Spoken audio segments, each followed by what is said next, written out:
Hello friends, welcome to my YouTube channel. Friends, ये GS two lecture series का 60 number lecture है, यानी कि 60वां लेक्चर है। और आज हम लोग पढ़ने वाले हैं comparison of Indian constitution and Germany's constitution. ठीक है, इन दोनों कॉन्स्टिट्यूशन का सिमिलरिटी और डिफरेंसेस के बारे में हम लोग को जानने को मिलेगा आज। ठीक है, चलिए तो आज बढ़ते हैं इस लेक्चर में। साथ ही ये चीज़, एक चीज़ और याद मैं आपको बता दूं कि इससे पहले जो भी वीडियोज आए हैं, मुझे आशा है आप सब लोगों ने देख लिया होगा उसको।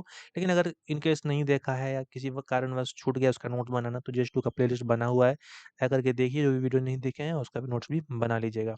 साथ ही अगर आप चाहते हैं कि इस तरीके के वीडियोस को आप कंटिन्यूअसली पाएँ, तो इसके लिए आपको उसको सब्सक्राइब करना पड़ेगा। और अगर आप नए हैं तो सब्सक्राइब ज़रूर कर लीजिएगा। साथ ही इस वीडियो से अगर आपको थोड़ा भी फ़ायदा हो रहा है, यूपीएससी का कोर्स सही तरीके से चल रहा है, तो इसको शेयर करना मत भूलिएगा। लाइक और कमेंट तो बनता ही है।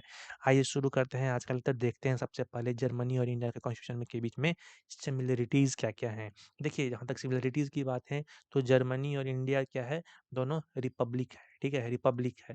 Both the nation are republic with elected head of state. ठीक है, दोनों में इलेक्टेड हेड ऑफ स्टेट हैं।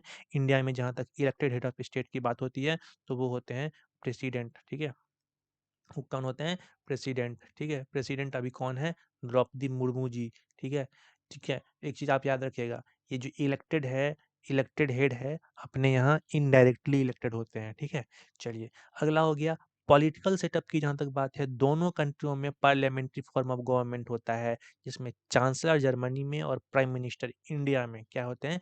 हेड ऑफ द गवर्नमेंट होते हैं। ठीक है, साथ में ही जो प्रेसिडेंट होता है वो मेनली सेरेमोनियल या सुपरवाइजरी ड्यूटीज के लिए बनाए जाते हैं। ठीक है, आपको पता है, आपने एक लेडी का नाम सुना होगा, क्या नाम था उसका? Angela Merkel. एंजेला मार्केल का नाम सुना होगा, जर्मनी की चांसलर है ना, एंजेला मार्केल। आपके दिमाग में किसी की छवि बन रही है, वो आपको मैं बता दूं। अभी आजकल जो मीम में आप लोग देख रहे हो, मेलोडी है ना, मेलोडी, वो जॉर्जिया मेलोनी है। ठीक है, वो इटली की है। ठीक है, वो जर्मनी की नहीं है। मीम देखना छोड़िए यार, मीम देखोगे फोकस डीम हो जाएगा, समझ रहे हो? मीम मत देखो। तो अब मेलोडी में मत रहो, मोदी जी को अपना दोस्ती करने दो। मोदी जी अपना प्राइम मिनिस्टर उनको अपना निभाने दो जो कर रहे हैं। आपको, आपका फोकस यूपीएससी होना चाहिए। ठीक है, चलिए बढ़ते हैं। तो जॉर्जिया मेलोनी को जाने दीजिए, आप फोकस कीजिए अभी। एंजेला मार्केल वो क्या है? चांसलर है। ठीक है, वहाँ की। अभी अभी भी वही है क्या, या चेंज हो गई है? मुझे बताइए। ठीक है, देखिए, अब जो जर्मनी में क्या होता है? चांसलर होता है, और यहाँ पे अपने यहाँ प्राइम मिनिस्टर होता है। एक तो पहला ये हो गया। इंडिया जो है, अपने जो नेशन में जो अपने इसमें क्या कहते हैं, इमरजेंसी प्रोविजन जो लेकर के आया हुआ है कॉन्स्टिट्यूशन में, आपने देखा होगा, वो जर्मनी से लिया हुआ है। ठीक है, तो India has borrowed emergency from Germany. Emergency का प्रोविजन जो है कहाँ से लेकर आया है? जर्मनी से। ठीक है, दोनों कंट्री क्या है? फेडरल सिस्टम है, संघीय ढांचा है। Both have features of fundamental right. दोनों में क्या है? फंडामेंटल राइट का फीचर पाया जाता है। अगर इतना तो उसका क्या कहेंगे, दोनों कंट्री के बीच में समानता हो गई। ज़्यादा समानता नहीं है, लेकिन जो भी है वो मैं आपको बता दिया हूँ। ठीक है,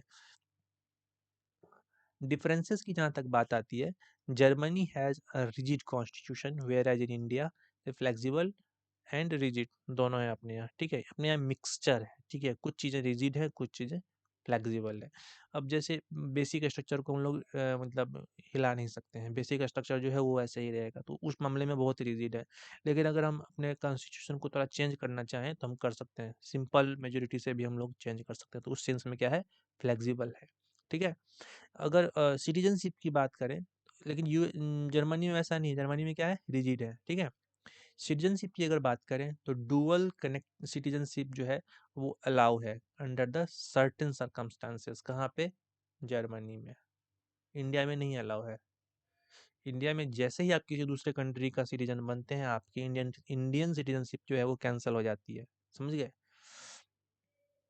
कैबिनेट के प्रिंसिपल की जहाँ तक बात करें, तो it comes into existence only when there is a dispute among different departments. ठीक है, कैबिनेट का जो ये जो है, ये तभी प्रकाश में आता है जब डिफरेंट डिपार्टमेंट के बीच में जब है कोई इशू हुआ, डिस्प्यूट हो, तब। ठीक है, in such a case, in such a situation, decision is taken collectively, whereas in India, cabinet is permanent body.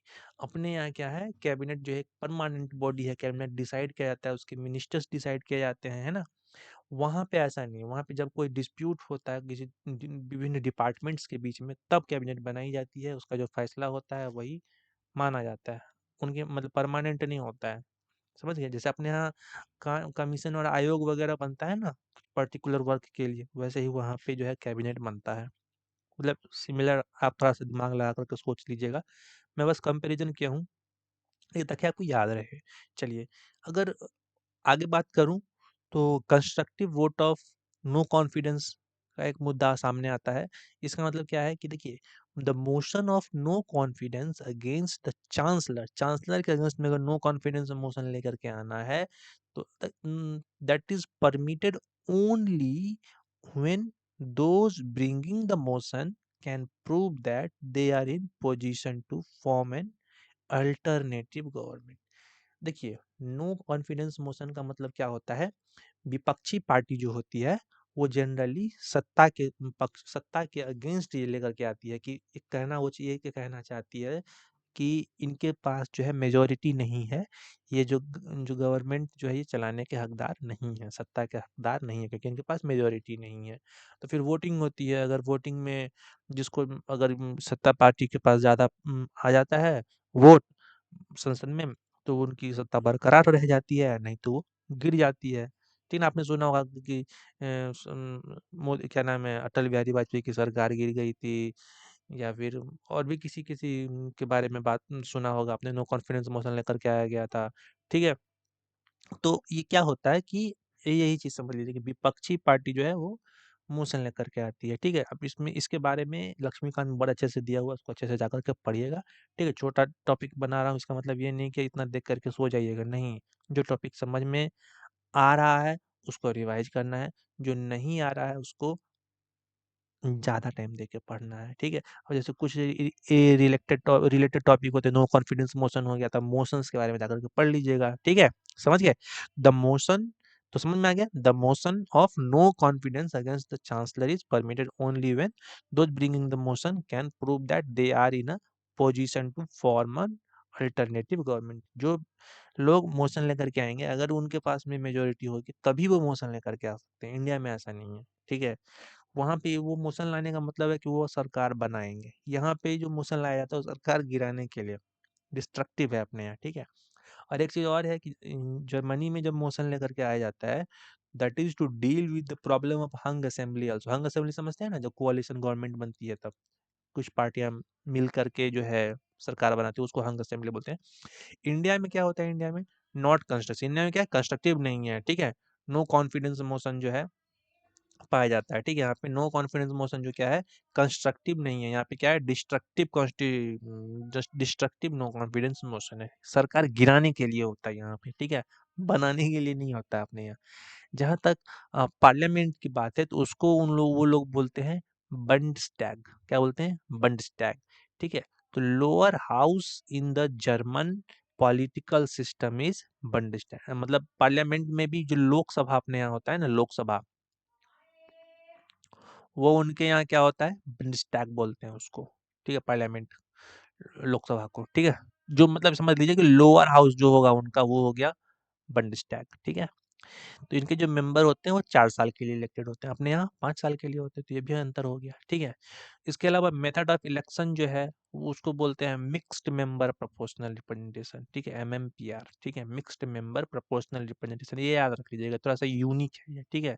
आपसे पूछ दिया कि एमएमपीआर जो है कहाँ पे यूज होता है, तो जर्मनी आपको याद होना चाहिए, ठीक है? क्योंकि इंडिया में जो है member is elected for 5 years term, 5 साल के लिए, और उसके साथ ही first past the post system का जो है यूज हम लोग करते हैं। तो आज के लेक्चर में इतना ही था, कुछ ज़्यादा था नहीं, है ना? बहुत छोटा-छोटा लेक्चर बना रहा हूँ। आप लोगों को मैंने पहले ही बताया, थोड़ा-सा हेल्थ इश्यू चल रहा है मेरी फैमिली में, ठीक है? अब उसको क्योर होने देते हैं, फिर हम लोग फुल फ्लेजेड आएँगे। आप लोगों का सहयोग अपेक्षित है, ठीक है?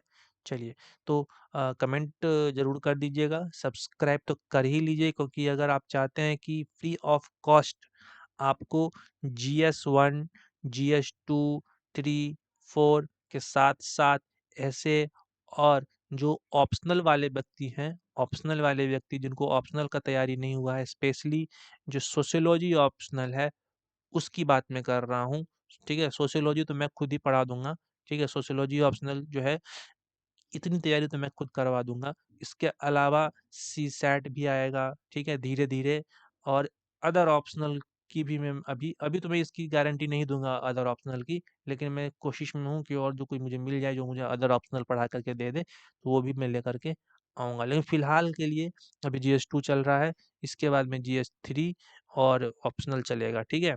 समझ गए? तो आप लोग अगर इतना सब कुछ चाहते हैं कि कवर हो जाए धीरे-धीरे, ठीक है? 24 वाले, 25 वाले व्यक्ति, 26 वाले, उसके आगे वाले भी, ठीक है? वो सब इसको फ़ॉलो कर सकते हैं आराम से और सब्सक्राइब ज़रूर कर लीजिए, अपने दोस्तों से भी सब्सक्राइब करा दीजिए। तो आज के लेक्चर में इतना ही। पढ़ते रहिए, बढ़ते रहिए, मिलते हैं अगले लेक्चर में। तब तक के लिए टाटा, बाय-बाय, टेक केयर, ठीक है? All the very best for your future.